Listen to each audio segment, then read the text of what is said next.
If you're watching this video, you might do a bad time orange pilling friends and family helping them understand Bitcoin. And today we're going to be breaking down why you are so bad at it and things you can consider. But let's be honest, we're all not great at it at times, and I think this will be practical and help you do exactly that. This is part 4 in the Same as Ever series from the book by Housel, where we break down things that never change and how it relates to Bitcoin. So let's dive in. So number 1, the best idea doesn't always win. The best story does. Great ideas can be explained wrong and get zero attention. Stories are always better than ice cold statistics. Now I want to share 5 practical examples from history that get this point across really clear, and then we're going to dive into the Bitcoin stuff. So number 1, MLK, great example. He prepared a speech, wrote it with a writer, and had it on a sheet of paper when he got to the podium, started speaking, and then Malia Jackson, a singer on the side, said, "Tell him about the dream, Martin." And on that day, the one thing everyone remembers is what Martin said when he put that piece of paper down. He looked up at the crowd and spoke from the heart and tell a story about the vision he had for America. One of the greatest days in American history. People remember that story. Part 2, Mark Twain. All of the books that he wrote whenever he was alive, he would read to his wife and his children.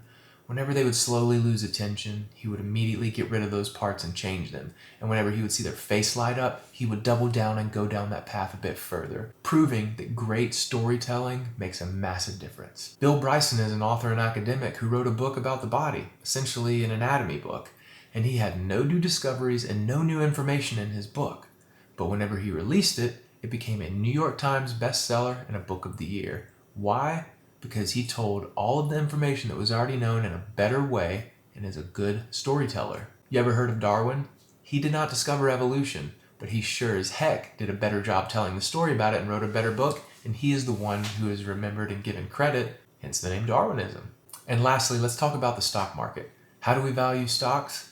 It's a number from now multiplied by a story about the future. Look at Tesla and Elon Musk, who's valued at such an incredible multiple. All of that is based on what we suspect about happening in the future. Majority of stocks are all about what type of profits and revenues are being done today, and we multiply it by what we foresee happening in the future. Great storytelling is what drives financial markets as well. Now let's talk about how these things relate to Bitcoin. Now first and foremost, one thing I know is we see all these memes online about Bitcoiners being the kind of annoying person who talks about it and just can't really convince people to understand it. And yeah, that's true. A lot of you guys probably talk about it way too much, and there's better approaches we can do to explaining it to folks. And one of those is asking good questions. There's so much going on in the world right now where if you ask questions and pry and understand the heart of where people are struggling and having issues, there's some way Bitcoin relates to that. And the great thing about asking questions is people open up and they reveal themselves in their heart, and it allows you to listen. And upon listening, it actually gives you an opportunity down the line to speak. And by listening, you can hear where people's needs and heart are, and you can actually tell them more about the thing that is going to generally help them. One thing we know is incentives drive behavior. And a lot of things that are happening in the world right now are being purely driven by the incentive of money and greed and central planning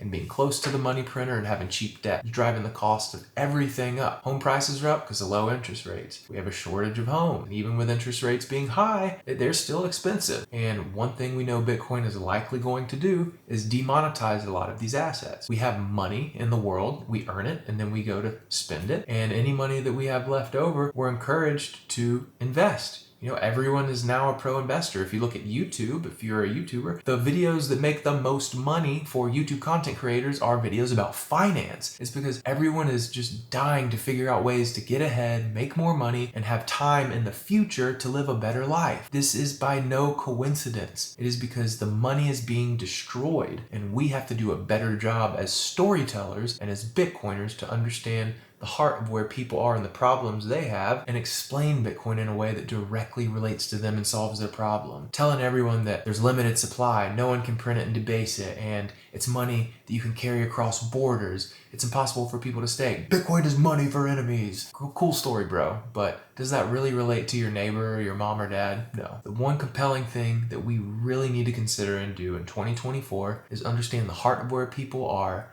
what their needs are, and help them understand how Bitcoin addresses that. And if we do that, if we listen and we express in a good way, they're going to hear it and understand it through their lens, and they're going to adopt it. I think that's really it, guys. It's that simple. And by doing so, and by giving these positive interactions and touch points, it softens people up to them and it opens them up to the possibility and the good that Bitcoin can bring the world. It changes the incentives. It makes life better because now everyone is held accountable on the same playing field. We're going to be diving in again next week. Please like and subscribe. I appreciate those of you who tune in, share, and engage. We're going to keep diving in. I'd love your feedback, so comment below, and we'll see you next week.